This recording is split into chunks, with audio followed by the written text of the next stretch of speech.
আমার বাংলা শুরুতে এবার আমরা নজর রাখি গরমের হাত থেকে খানিক স্বস্তি। কলকাতা সহ দক্ষিণবঙ্গে বৃষ্টি, ঝড় বৃষ্টি শুরু হয়েছে। বিকেলে কৃষ্ণনগরে তুমুল শিলাবৃষ্টি, আরামবাগে বৃষ্টির সঙ্গে ঝোড়ো হাওয়া, পুরুলিয়া, বাঁকুড়া, ঝাড়গ্রামে বৃষ্টি।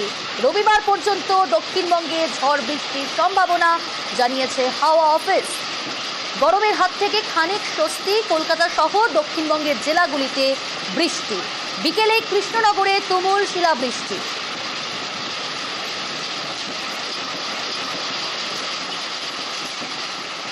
কৃষ্ণনগর থেকে সরাসরি আমার সঙ্গে রয়েছে প্রতিনিধি সমীর রুদ্র। সমীর, এখনো কি বৃষ্টি হচ্ছে? কারণ বিকেলে তো তুমুল শিলাবৃষ্টি হয়েছে, তবে শিলাবৃষ্টি হলে চাষেরও ক্ষতি হওয়ার সম্ভাবনা বেড়ে যায়।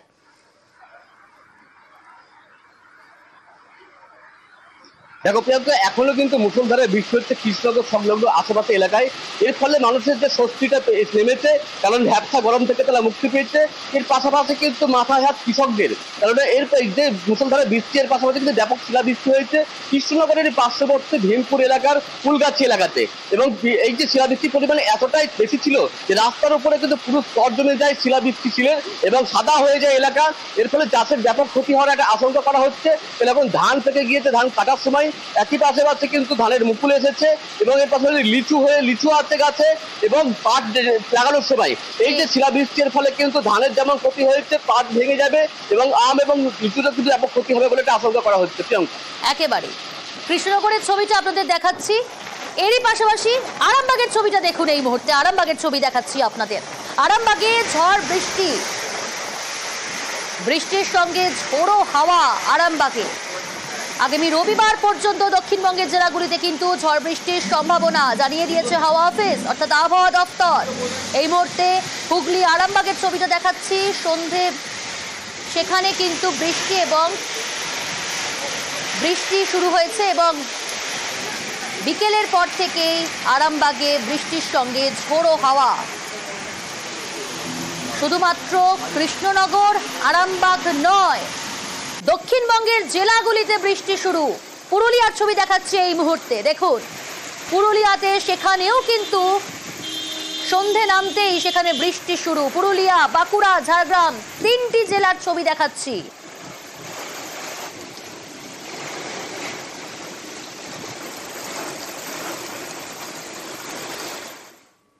আর এবার একটা ছবি দেখাই, মন ভালো করার ছবি। অসময় বরফে থাকলো সান্দাকফু।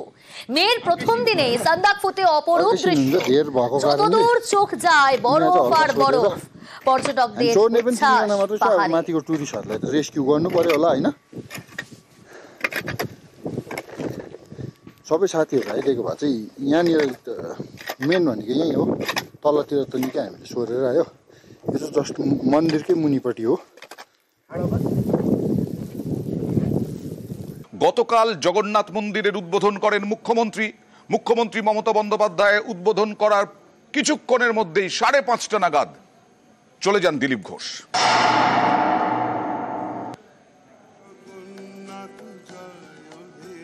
মুখ্যমন্ত্রী উদ্বোধন করলেন।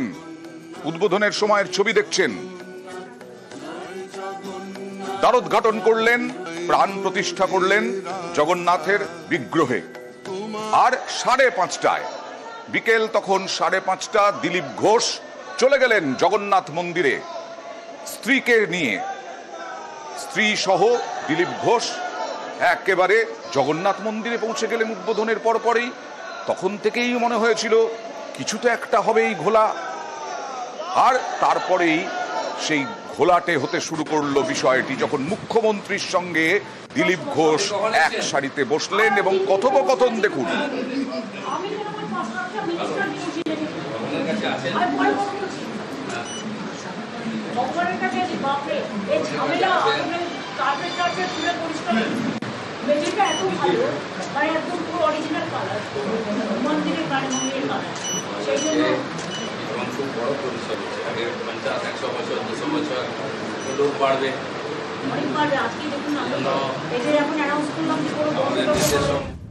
আর এতেই গোঁসা বিভিন্ন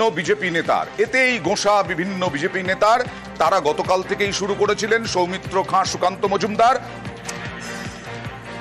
আর আজ দিলীপ ঘোষ, দীঘা ধামে দিলীপের গর্জন, বঙ্গ বিজেপিকে তুলোধনা দিলীপের। পদ্মনেতার নিশানায় বর্তমান নেতৃত্ব, নাম না করে দল বদলুদের নিশানা দিলীপের। পদ ছাড়ার পর দল পিছোচ্ছে বলেও তোপ।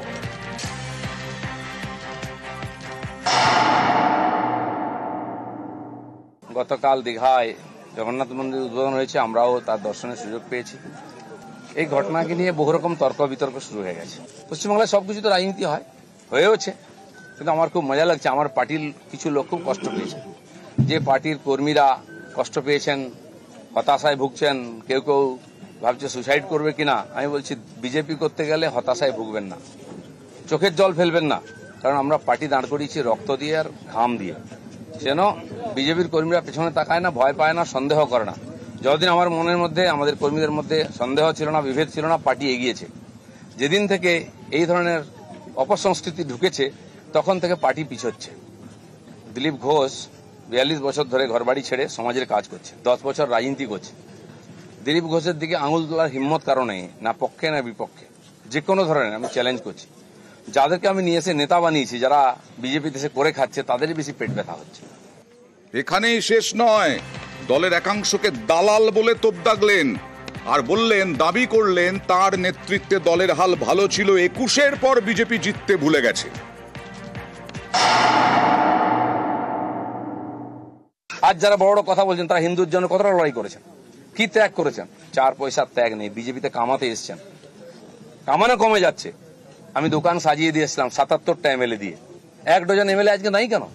এমপি কোথায় গেল? জেলা পরিষদ সমিতি প্রধান চলে যাচ্ছে কেন? জবাব কে দেবে? 21-এর পর থেকে বিজেপি নামছে।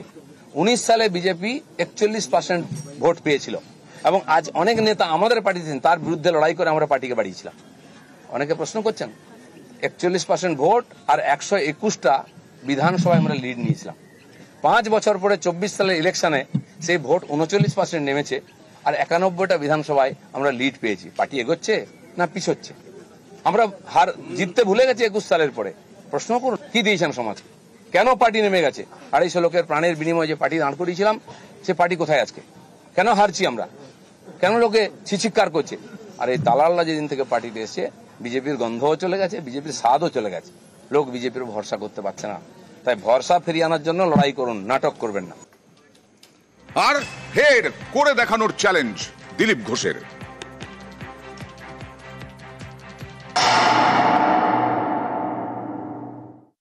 দিলীপ ঘোষকে বিজেপি শেখাচ্ছে, ডিসিপ্লিন শেখাচ্ছে, হিন্দুত্ব শেখাচ্ছে। তাদের 5-10 বছরের আগের ইতিহাস দেখুন, তারা হিন্দুত্বের জন্য কি করেছে, বিজেপির জন্য কি করেছে, দেশের জন্য কি করেছে। তাদের জীবনের ত্যাগ কি? পায়খানা আর পেচ্ছাপ। সময় থেকে নিয়েছে, ওরা পার্টি থেকে নিয়েছে। দিলীপ ঘোষ পার্টি থেকে যা নিয়েছে তার অনেক গুণ দিয়েছে। দিলীপ ঘোষ পার্টি থেকে কোনোদিন সিট চাইনি, টিকিট চাইনি, কোনোদিন পদ চাইনি। পার্টির প্রয়োজন হয়েছে, আমাকে দায়িত্ব দিয়েছে, আমি করে দেখিয়েছি। যদি পার্টি আবার দায়িত্ব দেয় কোনো, আমি করে দেখাবো। বিজেপিতে দিলীপ ঘোষ খালি হাতে এসেছিল, খালি হাতেই যাবে, বোঝা নিয়ে আসেনি, বোঝা নিয়ে যাবে না। এটা দিলীপ ঘোষ, এটা বাংলার 10 কোটি লোক জানে। কিছু লোকের পেটে ব্যথা হয়, বিজনেস ধান্দা খারাপ হয়, তারা চেঁচামেচি করছেন। এতে কিছু বিজেপির কে যায় আসে না, সমাজের কে যায় আসে না। গতকালই শুভেন্দু অধিকারী অমিত শাহকে নালিশ করেছিলেন, সুনীল বনসালকেও নালিশ করেছিলেন বিজেপি নেতৃত্ব। আর আজকে সৌমিত্র খা গতকাল পোস্ট করেই ক্ষান্ত হননি, আজকে একেবারে দিলীপ ঘোষকে তীব্র আক্রমণ করলেন। পাল্টা দিলীপ ঘোষ কি বললেন দেখুন।